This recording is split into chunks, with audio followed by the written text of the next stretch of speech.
शिव सीताराम। आज हम विषय लेते हैं कृपा। कृपा जो शब्द है यह हम बहुत आसानी से बोल देते हैं कि यह भगवान की कृपा से हुआ है, यह अमुक अमुक कार्य भगवान की कृपा से हुआ है। संत जन कहते हैं, जैसे तुलसीदास जी ने कहा कि जो भक्ति है वह भगवान की कृपा से मिलती है, भगवान की कृपा से ही हमें सही मार्ग मिलता है। क्या यह बात सार्वभौमिक है?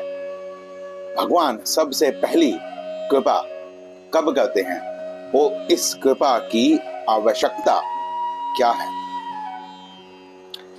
रामचरितमानस में ही तुलसीदास जी कहते हैं कि 84 लाख योनियों में जो जीव है वह निरंतर भटकता रहता है, क्योंकि वह जो जीव है वह अविनाशी है।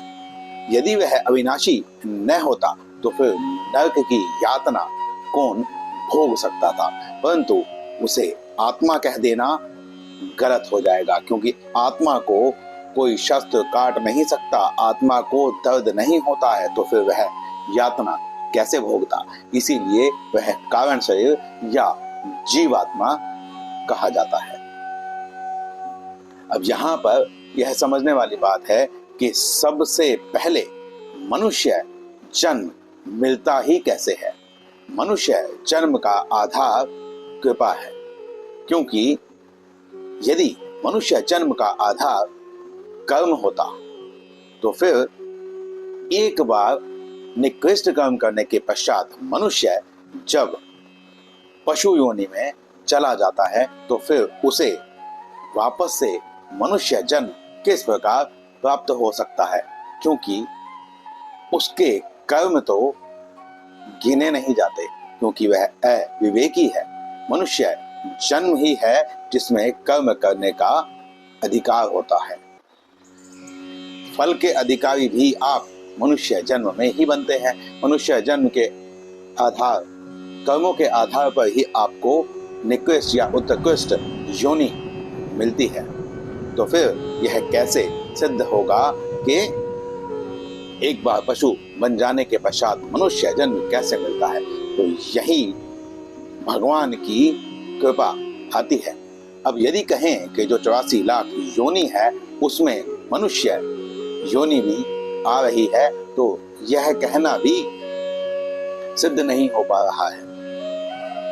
यदि मनुष्य योनि 84 लाख योनियों में आ रही है तो गोस्वामी जी क्यों कहते कि 84 लाख योनियों में नित्य भटकता हुआ अविनाशी जीव भगवत कृपा से मनुष्य देह को पाता है?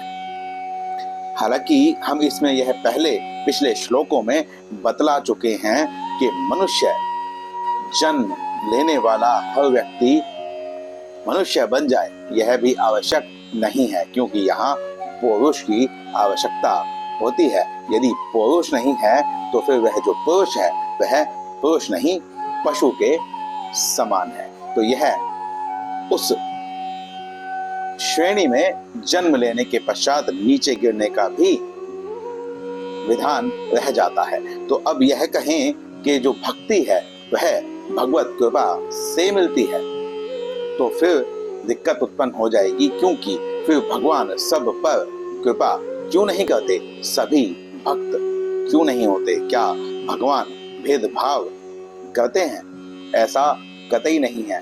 भगवान स्वयं कुछ करते ही नहीं है। भगवान का जो विधान है वह निश्चित है और वह अपने आप ही सब कुछ कर लेता है। जैसे आजकल हम मोबाइल के सॉफ्टवेयर्स देखते हैं, उस मोबाइल के सॉफ्टवेयर में सब कुछ अपने आप ही होता रहता है। उसका जो डेवलपर है वो कुछ नहीं करता है एक बार उस विधान को बनाने के अतिरिक्त। यह कह सकते हैं क्योंकि यह भौतिक में है, तो जब भी उस सॉफ्टवेयर में कोई दिक्कत आती है तो डेवलपर उसको ठीक कर देता है या उसकी अपडेट देता रहता है, क्योंकि यह भौतिक है। परंतु आध्यात्मिक में भगवान ने जो विधान बनाया है उसमें अपडेट की कोई आवश्यकता नहीं है। तो अब गोस्वामी जी ऐसा मानस में क्यों कह रहे हैं कि भक्ति जो है वह भगवत कृपा से मिलती है। बस इतना सा ही इसका कारण है कि जो संत जन होते हैं, जो सरल हृदय होते हैं, जो भगवान के भक्त होते हैं, वह सभी कारणों का कारण भगवान को ही मानते हैं और वह अपने में कभी भी कोई कर्ता भाव नहीं रखते। और यही समझाने के लिए गोस्वामी जी ने हमें यह कहा है। अब जो चौपाई हमारे छोटे भाई ने कही थी कि भ्राता जी इस पर थोड़ा सा प्रकाश डालिए, तो वहां पर गोस्वामी जी जो है वह उस चौपाई के लिए, वो चौपाई इसलिए कह रहे हैं क्योंकि उस चौपाई को यदि आप पूरा पढ़ेंगे, उस प्रकरण को पढ़ेंगे, तो वहां पर रामचरितमानस में जो 7 कांड आते हैं, उन 7 कांडों के बारे में बतलाया गया है कि यह जो 7 कांड है, यह 7 कांड 7 सोने की सीढ़ियां हैं और जब तक भगवान की कृपा न हो तब तक इन पर पैर नहीं रखा जा सकता था। इस मार्ग पर व्यक्ति आगे नहीं बढ़ सकता। अब यहाँ हमें ग्रंथ को समझना होगा। जो ग्रंथ है वह प्रारंभ करना बहुत आसान है। जैसे हम कोई भी बड़ा लक्ष्य ले लेते हैं तो उस मार्ग पर चलना प्रारंभ कर देते हैं, परंतु हम उस लक्ष्य को पा पाएंगे या नहीं, इसमें संशय है। यही बात यहाँ गोस्वामी तुलसीदास जी भी कह रहे हैं कि यह जो ग्रंथ है, इस ग्रंथ को निर्विघ्न पूरा कर पाना, पढ़ पाना, और सबसे बड़ी बात कि इस ग्रंथ में जो ग्रंथियां हैं, अर्थात जो गांठें हैं, जहाँ पर जो विषय है वह कठिन है, उसको समझने के लिए बहुत अधिक मनन चिंतन विवेक गुरु की आवश्यकता है। उन सब को समझ पाना भगवान की कृपा पर निर्भर करता है। तो संत जन का हृदय ऐसे ही कहता है। अब यहाँ से हम भगवत गीता के अध्याय 7 श्लोक 9 का भी प्रारंभ करते हैं, क्योंकि जब भगवान की ही बात चल रही है तो हमें यह भी जानना होगा कि भगवान तो कण कण में है।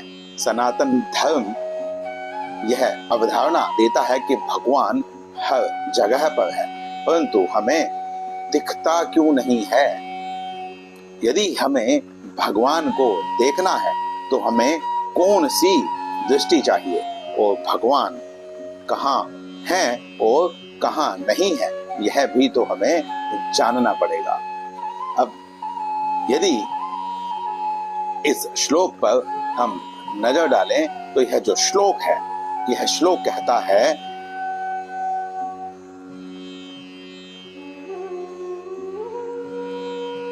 श्री भगवान कहते हैं, पुण्यो गंधः पृथ्व्यांच तेजश्चास्मि विभावसो जीवनम सर्वभूतेषु तपश्चास्मि तपस्विषु।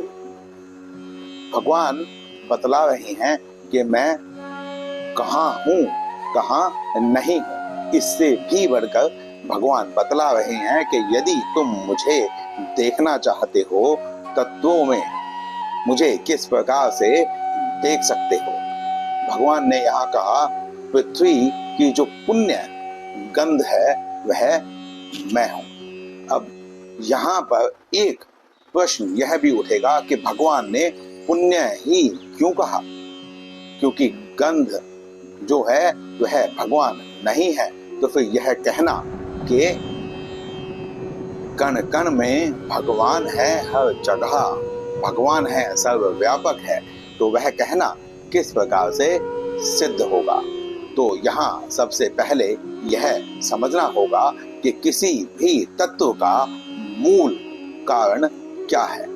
यदि उस मूल कारण को हटा दिया जाए तो क्या वह तत्व बचेगा। यहाँ भगवान तत्व के परिणाम के बारे में बात नहीं कर रहे हैं। यहाँ भगवान तत्व क्या है, किस पर आधारित है, उसकी बात बतला रहे हैं। क्योंकि भगवान मूल कारण है, सभी कारणों के कारण भगवान है, तो हमें भगवान को उस प्रकार से देखना होगा।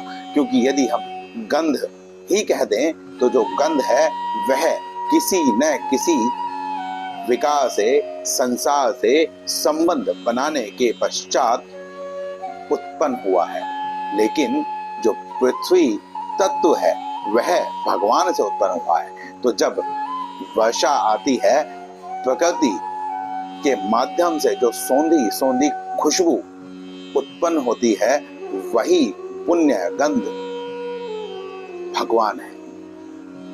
इसके पश्चात भगवान कहते हैं तेजश्चास्मि विभावसो। अब तेज यहां भगवान ने कहा है, विभा होती है प्रकाश और वसु होता है धन। अब भगवान यहाँ पर कहते हैं विभावसो, अर्थात प्रकाश ही जिसका धन है। यहाँ बात अग्नि की हो रही है, परंतु भगवान ने यहाँ दाहक शक्ति को छोड़ दिया। यदि हम यह कहें कि अग्नि बिना दाहक शक्ति के किस काम की, परंतु यदि आप आज के समय में देखें तो जो बिजली की आग लगाई जाती है उसमें दाहक शक्ति नहीं होती है, परंतु उसमें प्रकाश अवश्य होता है। तो जो विज्ञान आज सिद्ध कर रहा है वो भगवान पहले ही बतला चुके हैं कि जो दाहक शक्ति है उसका मूल तत्व प्रकाश है। हम कोई भी अग्नि देखते हैं तो वह अग्नि प्रकाश अवश्य देती है, चाहे दाहक शक्ति उसमें रहे या न रहे। आपने देखा होगा कि जब लकड़ी की आग जलाते हैं तो जो कोयला है वह प्रकाशित होता है, तब तक उसमें अग्नि प्रचंड होती है, परंतु जैसे जैसे वह प्रकाश कम होता जाता है उसकी दाहक शक्ति जो है वह कम होती जाती है। यहाँ पर अग्नि कम होती जाती है, तो प्रकाश चला गया, अर्थात अग्नि वहां पर अब नहीं है। अग्नि के परिणाम से वह जो तत्व है वह अभी भी गर्म है, परंतु अग्नि जो तत्व है वह तत्व तो अविनाशी है। लेकिन वो दाहक शक्ति जो है वह दाहक शक्ति धीरे धीरे पतन की ओर जाती है, अर्थात अग्नि का जो मूल तत्व है वह दाहक शक्ति नहीं है, प्रकाश है। जब तक प्रकाश रहेगा तब तक अग्नि की उपस्थिति मानी जाएगी। इसीलिए विभा वसो कहा गया है, क्योंकि प्रकाश ही जिसका धन है, प्रकाश ही जिसका मूल तत्व है, वह अग्नि भी मैं ही।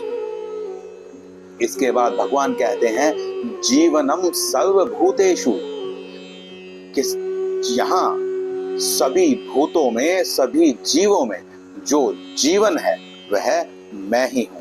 क्योंकि यदि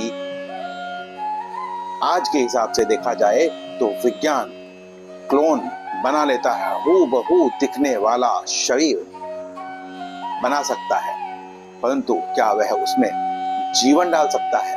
यदि यह संभव होता तो इस पृथ्वी पर किसी की भी मृत्यु नहीं होती। कम से कम उसकी तो मृत्यु नहीं होती जो संसाधनों से परिपूर्ण है। चलो हम मान सकते हैं कि गरीब व्यक्ति कोई हो और उसके पास उतना धन न हो कि वह उस व्यवस्था को खरीद सके, परंतु जो संपन्न है वो तो यह कर सकता था, लेकिन उसकी भी मृत्यु होती है। अर्थात इससे यह स्पष्ट हो जाता है कि यह जो जीवन है यह हमारे नियंत्रण में नहीं है, और यही जीवन जो सभी भूतों में है, जहां पर भी जीवन का स्पंदन होता है, चाहे वो चर हो, चाहे अचर हो, चाहे वो स्थावर हो, चाहे वो जंगम हो,